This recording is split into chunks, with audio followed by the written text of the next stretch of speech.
What if I told you that for less than the price of a decent multimeter, you could basically see heat? Like, see exactly where your house is bleeding warmth in January, which breaker is running hotter than it should, or catch a coolant leak before it leaves you stranded on the side of the road. This is the UNI-T UTi256M. It's a thermal camera that lives on your keychain and turns your phone into the kind of inspection tool that used to cost $1,000. 11 grams, the size of a USB drive, and I've been carrying it for weeks, so let's get into it. Right out of the box, this thing doesn't feel like a cheap gadget. The housing is full aluminum alloy, anodized so it won't scratch up in your pocket. It's got that cold, solid feel of actual tools. Zero rattles, zero flex. Small detail, but I love it. There's a soft silicone bumper around the USB-C connector, protects your phone's port from scratches, and gives it a tiny bit of shock absorption. Someone on the design team actually thought about daily carry. It weighs 0.4 ounces, that's 11 grams, comes with this textured plastic case that has a loop for a carabiner or a lanyard. Clip it to your bag, forget it's there until the moment you need it. And when you need it, you'll be very glad it's there. Okay, let's talk numbers. Because in thermal imaging, resolution is everything. 256 by 192 pixels. That's just under 50,000 individual temperature sensors firing at once. For context, the budget stuff you see on Amazon, usually 32 by 32, maybe 80 by 60, this is a different league. 25 hertz refresh rate. This matters more than people realize. Cheaper sensors run at 9 hertz and it looks like a slideshow. At 25, this looks like smooth video. You can pan across a wall and actually track what you're seeing. 56 by 42 degrees field of view. It's wide. From about 3 feet away, you're covering roughly a 3 by 2.5 foot area. Great for scanning panels and wall sections without backing into another room. Now, quick comparison, because UNI-T makes a whole family of these. There's actually a smaller, cheaper version, the 120M. And here's the thing, it's physically larger than this device, but the sensor drops all the way down to 120 by 90 pixels. That's roughly 1/5 of the resolution we're getting here. You'd feel that difference immediately. Hot spots turn into fuzzy blobs and fine detail just disappears. So yeah, you'd be paying less and carrying more for a noticeably worse picture. Doesn't make a lot of sense. On the other end, there's the 260M. Same compact form factor as this one, same resolution, but the temperature ceiling jumps from 392 Fahrenheit all the way to 1,000. That's 550 Celsius. Unless you're inspecting industrial furnaces or doing serious exhaust work on track cars, that extra headroom is range you'll probably never touch. Don't pay extra for it.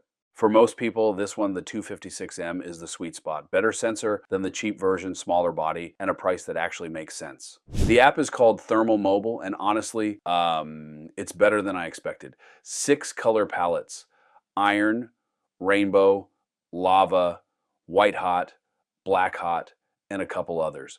I run iron when I'm looking at electronics because hotspots pop as bright orange or white against the cool purple background. For outdoor use in bright sun, white hot or black hot reads a lot cleaner. Feature that actually hooked me is the fusion mode, image blending. It takes your phone's regular camera feed and overlays the thermal data on top. So instead of staring at a blob of color and guessing, you can see exactly which screw, which wire, which component is running hot. That context is huge. Genuinely changes how useful this thing is. I spent a few weeks scanning everything I could get this thing near, and the results were genuinely useful. First up, a 3D printer bed. Heated to operating temp, the surface read a rock-solid 55 to 56 degrees Celsius across the whole plate. Perfectly even. No cold corners, no hot spots. That's exactly what you want, and now I actually know it instead of just assuming. The nozzle area was a different story. Why 168 degrees at the hot spot? Seeing that live in real time is just a completely different experience than staring at a number on a screen. Then I pointed it at the stepper motor after a long print. That's warm, but within normal range. Good to know before it becomes a problem. I also scanned a smart plug under load. Not dangerous, but something I'll keep an eye on. And the window test. This is the one that actually surprised me. You can see the frame bleeding heat right at the corner joint. The glass itself is one thing, but that thermal bridge along the edge, that's where the real loss is happening. 3 degrees difference across a few inches of frame. Tiny gap. Real money leaving through it every winter. Oh, and one more thing, and this one actually connects back to the spec conversation we had earlier. I pointed it at a soldering iron at working temp. First shot, the tip read around 136 Celsius on approach. But the moment I got a direct reading on the tip itself, the sensor just threw an overload error. OL means the temperature is beyond what this device can measure, which again, 200 Celsius is the ceiling on the 256M. So I grabbed the 260M and pointed it at the same spot, 386.6 degrees Celsius. Clean reading, no complaints. That's the real world version of the spec difference. For most things, the printer beds, motors, wall insulation, electrical panels, the 256M is completely fine. But if soldering irons, heat guns, or anything that runs seriously hot is part of your workflow, that's when the 260M earns its extra cost. If you do electronics repair or PCB debugging, grab the optional macro lens. It's the UNI-T Z005. Snaps right onto the front, no tools, and it changes the game for close-up work.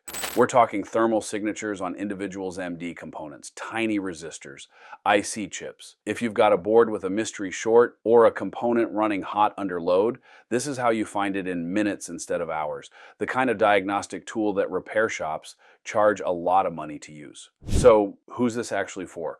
Honestly, a pretty wide net. Electricians, mechanics, HVAC techs, home inspectors, but also any homeowner who's into actually understanding their house, or anyone who fixes their own gear. If you've ever stared at a hot component and thought, I wish I could see what's happening in there, this is the answer. At this price point, you're getting sensor resolution and refresh rate that used to cost several times more.